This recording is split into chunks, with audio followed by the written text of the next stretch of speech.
بسم اللہ الرحمن الرحیم نحمدہ ونصلی ونسلم علی رسول الکریم۔ گرامی القدر ناظرین و سامعین محترم، عید الفطر قریب ہے اور انشاءاللہ العزیز ایک دو دنوں میں ہم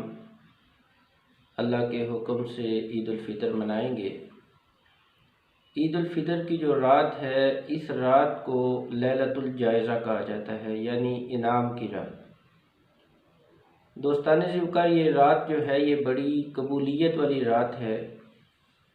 اور عموماً ہمارے جو نوجوان ہیں اس رات کو خرافات میں اور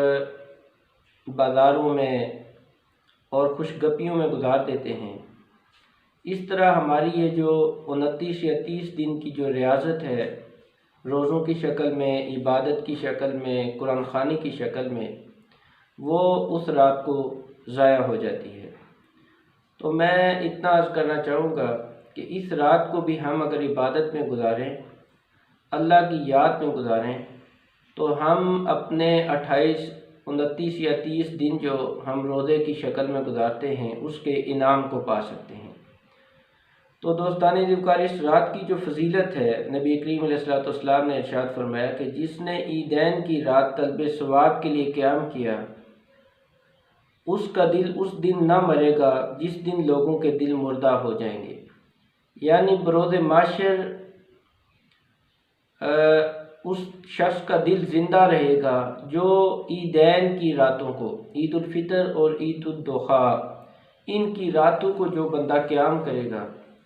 تو اللہ پاک اس کے دل کو بروز محشر بھی زندہ رکھے گا کہ جس دن نافرمان لوگوں کے دل جو ہیں وہ مردہ ہو جائیں گے، لیکن اس شخص کے دل کو اللہ رب العزت زندگی عطا فرمائے گا۔ دوسری جگہ سیدنا معاذ بن جبل رضی اللہ تعالیٰ عنہ ارشاد فرماتے ہیں کہ جو شخص 5 راتوں میں شب بیداری کرے، اللہ پاک اس کے لیے جنت کو واجب فرما دیتا ہے۔ قیام اللیل کی ویسے بھی اسلام میں بہت زیادہ اہمیت ہے، لیکن 5 راتیں جو ہیں یہ مخصوص ہیں جن میں نبی کریم علیہ السلام نے فرمایا کہ جو شخص اٹھ کر عبادت کرے گا وہ اس کے لیے اللہ پاک جنت کو واجب فرما دے گا۔ ذوالحجہ کی 8ویں، 9ویں، 10ویں عید الفطر کی رات اور شعبان المعظم کی 15ویں رات، اگر ان 5 راتوں کو کوئی شخص، حضور علیہ السلام نے فرمایا، قیام کرے گا تو اللہ پاک اس پر جنت کو واجب فرما دے گا۔ دوستان ذوقار، ایک بات کو ہمیشہ کے لیے یاد رکھیں کہ یہ جو ہماری لیلۃ الجائزہ کی رات ہے، جس کو دین تو لیلۃ الجائزہ کہتا ہے، انعام کی رات، اسے ہم اپنی ایک اصطلاح میں چاند رات کہتے ہیں۔ اس رات کو اس دفعہ ہم نے اس طرح نہیں گزارنا جس طرح ہم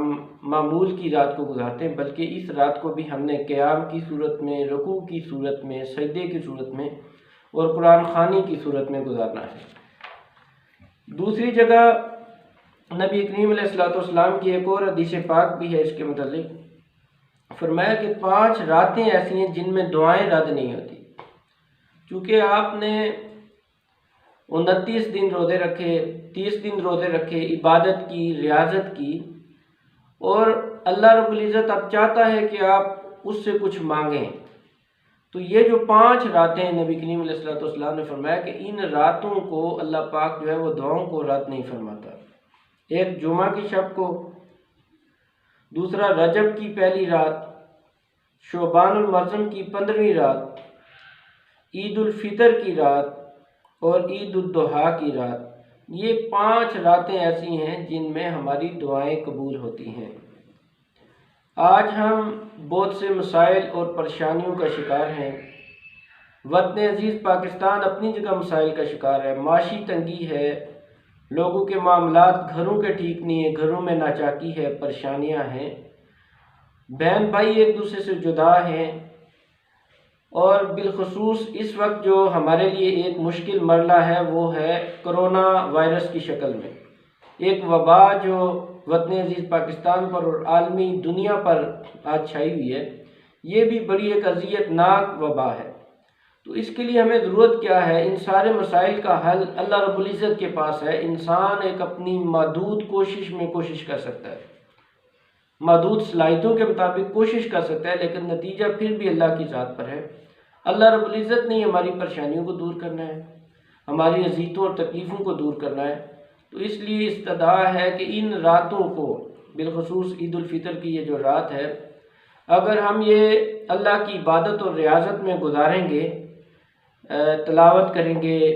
نعت خوانی بے شک کر لیں، دیگر دروشی پڑھ لیں،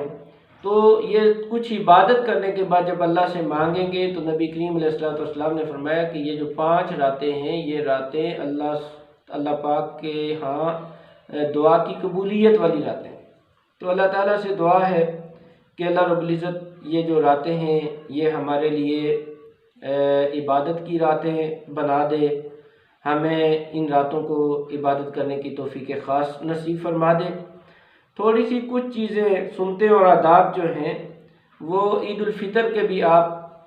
ذہن نشین کر لیں، تاکہ جب آپ عید کے لیے جائیں تو پوری تیاری کے ساتھ جائیں۔ تو عید الفطر کی جو سنتیں ہیں اس میں پہلی سنت ہے کہ عید الفطر سے پہلے صدقہ کرنا، چونکہ اس وقت صدقے کی ضرورت پہلے سے کئی گنا زیادہ ہے۔ ہمارے بہت سے بھائی، ہمارے بہت سے دوست معاشی تنگی کا شکار ہیں، تو اس لیے کثرت کے ساتھ صدقہ کریں، اور بالخصوص جو ہے فطرانہ، گو کہ مقرر 125 روپے پر ایڈ کیا گیا، لیکن یہ کم سے کم مقدار ہے، آپ اس کو زیادہ سے زیادہ کریں، اپنی جتنی بھی اوقات ہے، صلاحیت ہے، اس سے بڑھ کر کرنے کی کوشش کریں۔ دوسرا ہے کہ